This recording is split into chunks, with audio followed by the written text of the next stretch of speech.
नमस्कार दोस्तों, स्वागत है आपका पीएचपी ग्लोसरी यूट्यूब चैनल पर। मेरा नाम है दिनेश और आज हम पीएचपी में कंडीशनल स्टेटमेंट्स क्या होते हैं और इनको पीएचपी में कैसे यूज़ करते हैं के बारे में जानेंगे। चलिए दोस्तों शुरू करते हैं। कंडीशनल स्टेटमेंट पीएचपी में कुछ इस तरह से होते हैं, जैसे कि ये लिखा हुआ है, मैंने यहाँ पर पॉइंट्स बना रखे हैं चार। If statement, if else statement, if else statement और स्विच स्टेटमेंट। अब इनको यूज़ कैसे करते हैं पीएचपी में, कुछ इस तरह से यूज़ करते हैं। इफ़ स्टेटमेंट को यहाँ पर कंडीशन होती है, जो भी कंडीशन हमें यहाँ पर चेक करानी है, और यहाँ पर हमारा कोड होता है स्टेटमेंट का, जो इस कंडीशन के मैच होने पर एग्जीक्यूट होना है।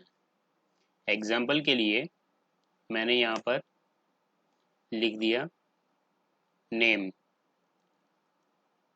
की वैल्यू दे दी राम, और ये मैंने सेमीकोलन के थ्रू स्टेटमेंट को एंड कर दिया। और यहाँ पर मैं कंडीशन चेक करा रहा हूँ नेम को कंपैरिजन ऑपरेटर के थ्रू,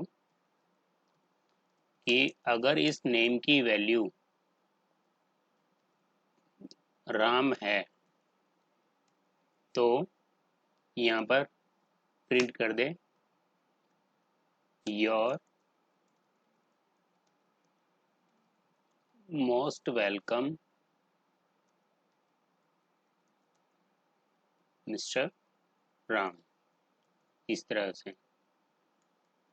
तो ब्राउज़र पे जाके हम चेक करते हैं क्या आउटपुट आता है। ये फाइल मैंने ऑलरेडी सेव की हुई है अपने htdocs के फोल्डर में जाकर। एक php ग्लोसरी नाम से मैंने फोल्डर बना रखा है, और इसके अंदर conditions डॉट php के नाम से मैंने इस फाइल को सेव किया हुआ है। आप भी इस तरह से अपनी फाइल को सेव करेंगे XAMPP सेटअप के अंदर, या XAMPP सेटअप जो भी आपने इंस्टॉल किया हो उसमें। सेव करने के बाद में ब्राउज़र पर जाकर अगर मैं रिफ्रेश करता हूँ तो ये आउटपुट हमारा आ रहा है your most welcome mister Ram, क्योंकि ये कंडीशन हमारी मैच हो गई। अब एग्जाम्पल के लिए मैं यहाँ पर राम की जगह रामा कर देता हूँ, तो देखते हैं क्या आउटपुट आता है। अब मैंने यहाँ पर रिफ्रेश किया तो कुछ नहीं आया आउटपुट, क्योंकि हमारी कंडीशन मैच नहीं हुई। और अगर मैं यहाँ पर भी रामा कर देता हूँ तो ब्राउज़र पर जाकर रिफ्रेश करूँगा तो अभी भी सेम आ रहा है आउटपुट। यहाँ पे राम इसलिए आ रहा है क्योंकि हमने यहाँ पे राम लिखा हुआ है। अगर आप यहाँ पर डायनेमिक करना चाहते हैं तो इस तरह से कर सकते हैं। कंकैटिनेशन ऑपरेटर का यूज़ किया, डॉलर नेम, जो भी नाम है वो ऑटोमेटिकली आ जाएगा। रिफ्रेश करेंगे ब्राउज़र पे तो ये आउटपुट आ गया। तो उम्मीद करता हूँ ये आपको इफ़ स्टेटमेंट समझ में आ गया होगा, इफ़ कंडीशन को कैसे यूज़ करते हैं। आगे बढ़ते हैं।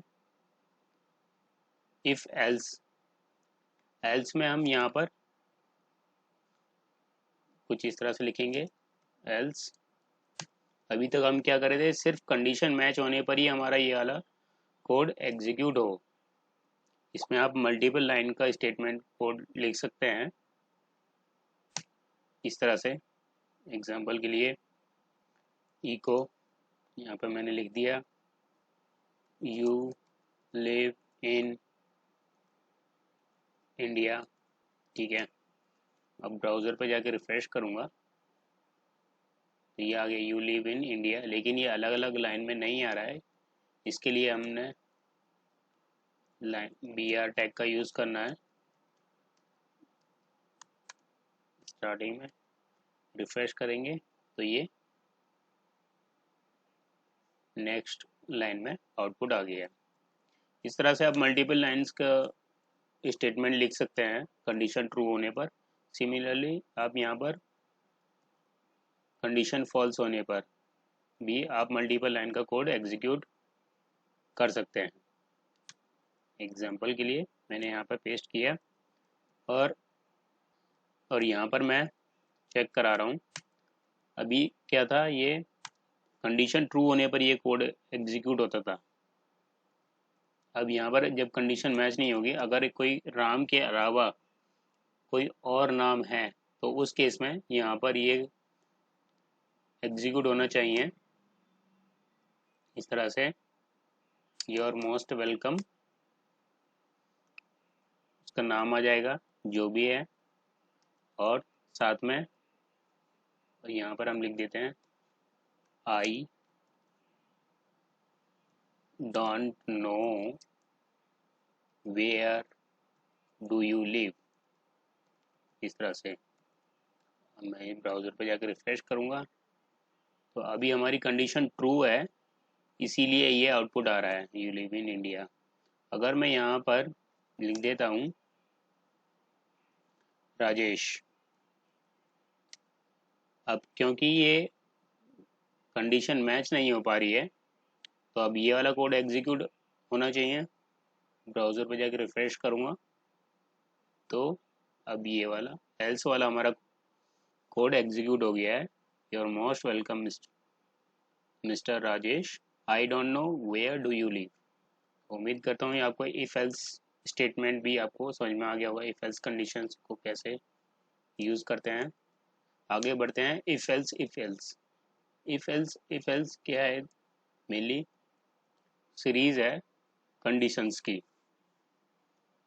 एग्जाम्पल के लिए मैं यहाँ पर अब कर देता हूँ एल्स इफ, एक और कंडीशन लगा दी मैंने यहाँ पर।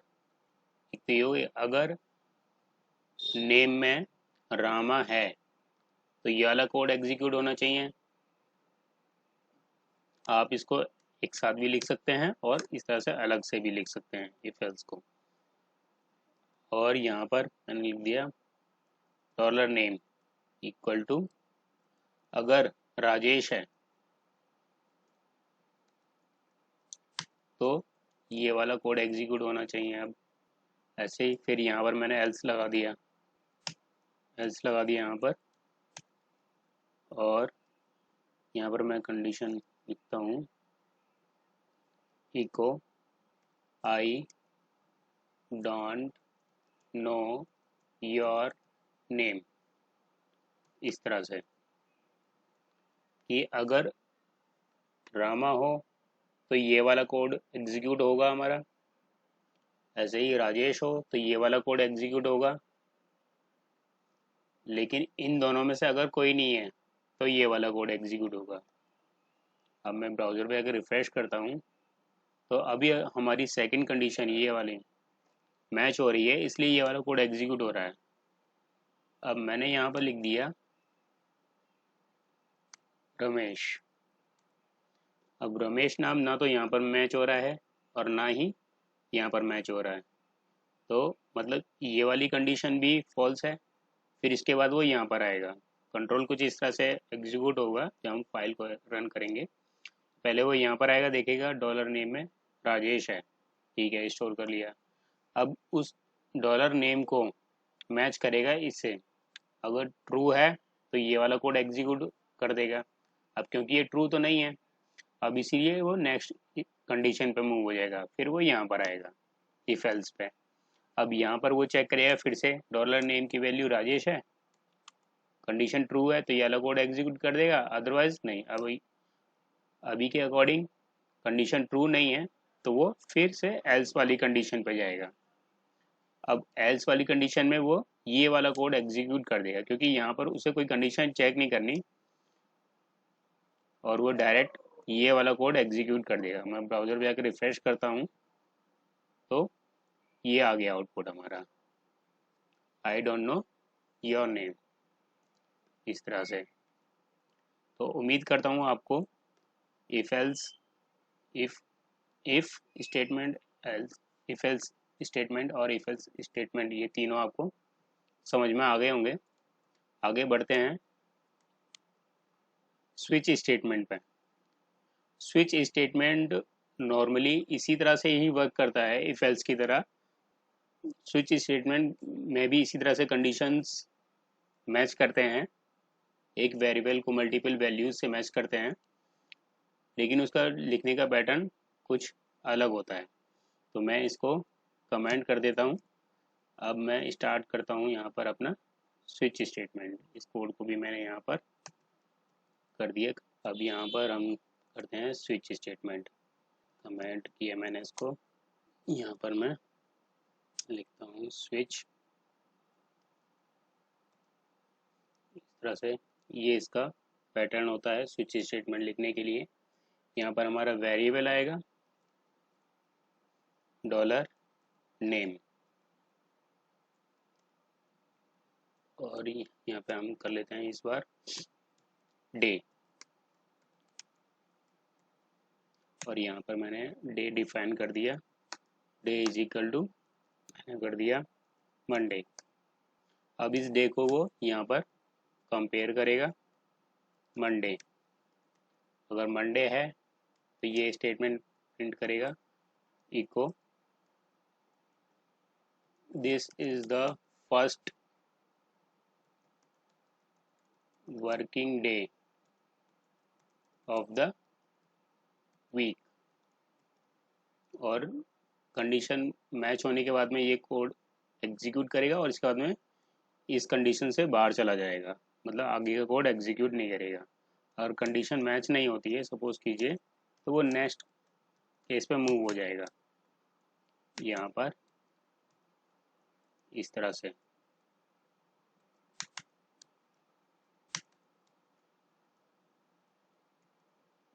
अभी मैंने इतने ही कंडीशन लिखी है। मंडे, इसके बाद में यहाँ पर आएगा ट्यूसडे, यहाँ पे हम लिख देंगे second working day of the week. Wednesday देंगे थर्ड। थर्सडे,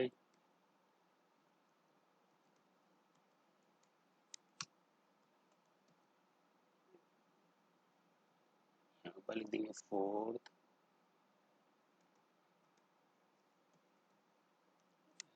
फ्राइडे,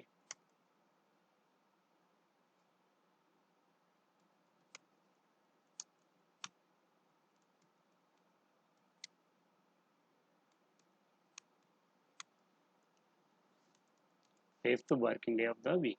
इस तरह से डिफ़ॉल्ट में हम यहाँ पे लिखते हैं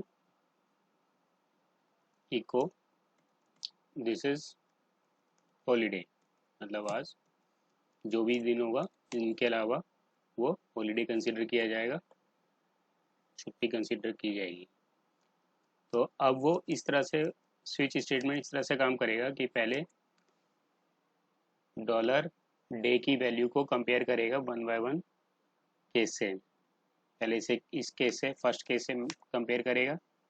अगर ये मैच हो जाता है तो वो उसके नीचे वाले स्टेटमेंट को एग्जीक्यूट करेगा, और फिर ब्रेक लगाया तो उस स्विच स्टेटमेंट से बाहर आ जाएगा।